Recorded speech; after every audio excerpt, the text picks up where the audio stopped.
Hello everyone, welcome back. I told you yesterday or the other day when I did that video that I was going to try to get out and do one on the little grill that I showed you. I'm out here in the backyard. I'm going to try to show you a couple of setups that I come up with. One of them I actually come up with on accident. It's funny how when you get to doing one thing and you plan on doing it a certain way, you realize, oh no, if I do it this way, it'll work even better. So I've come up with this and I'll show you all, and then I'll go over a little of the specs on the grill once I get them done.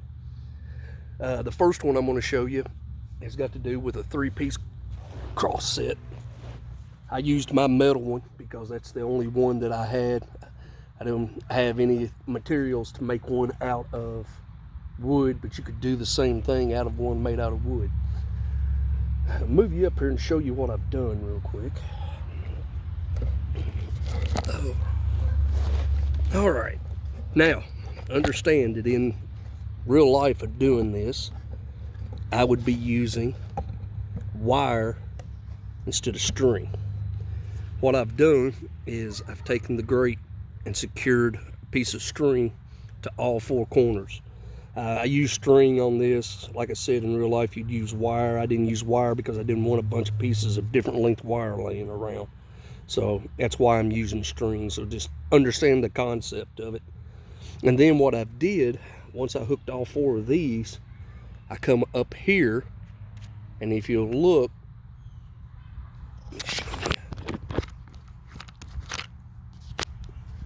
I've looped them around up here. I've just brought it over, run my string back through it like so, to allow it to tighten down on both sides on top of that crossbar. And here is what I figured out purely by accident from doing that. If I do that and I turn my crossbar, it actually will adjust the height of the grill. So if you were using this setup or using 2 Y branches with a cross piece, you could actually turn that, put a piece of string here to hold tension, and actually adjust the height of your grill just by turning that top piece. And like I said, I purely come up with that just on the accident as I was putting this and setting this up for you all. Now the other way I come up with, I had to actually go and order these because they didn't have them at our local Walmart.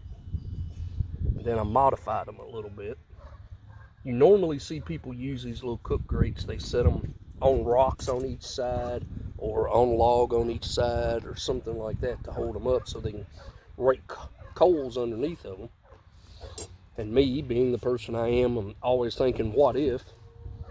For some odd reason, I got to thinking, well, what I do if I'm someplace where I don't have any rocks? And that's where I come up with this little setup right here. I went and ordered 4 steel tent stakes from Walmart. Heated up the piece that comes off, it normally comes down, heated it up and bent it back up 90 degrees. And in doing so, that allows me to set the cook grate just like that on top of those, in those 4 corners, to just rake coals underneath of it or build a small fire underneath of it and cook on it that way. And that way, if you don't have any rocks handy, you don't have logs handy, that allow you to set it up and get it up a little higher. If you want it closer, all you got to do is just drive these 4 stakes down in the ground to lower it down closer to the ground. If the ground's uneven, using this method, you can adjust your 4 corners independently instead of trying to find something to prop underneath of it to level it out. Now, on this, I've done a little homework on it and found out some information. Let me get my little notebook here real quick. Oh! Okay, where'd it go? I brought it out here. Well, okay, I said I brought it out here. Well, I'll go off of memory then. This cook grate. like I showed in the video the other day, it's 12.5 by 7.5. I looked on the internet. The next one I found that was close to this size was 9 5/8 by 5 inches, which is going to be about there by about there. So it's quite a bit smaller. The other thing that I found out about this thing has an 11-pound rating on how much weight you can put on it.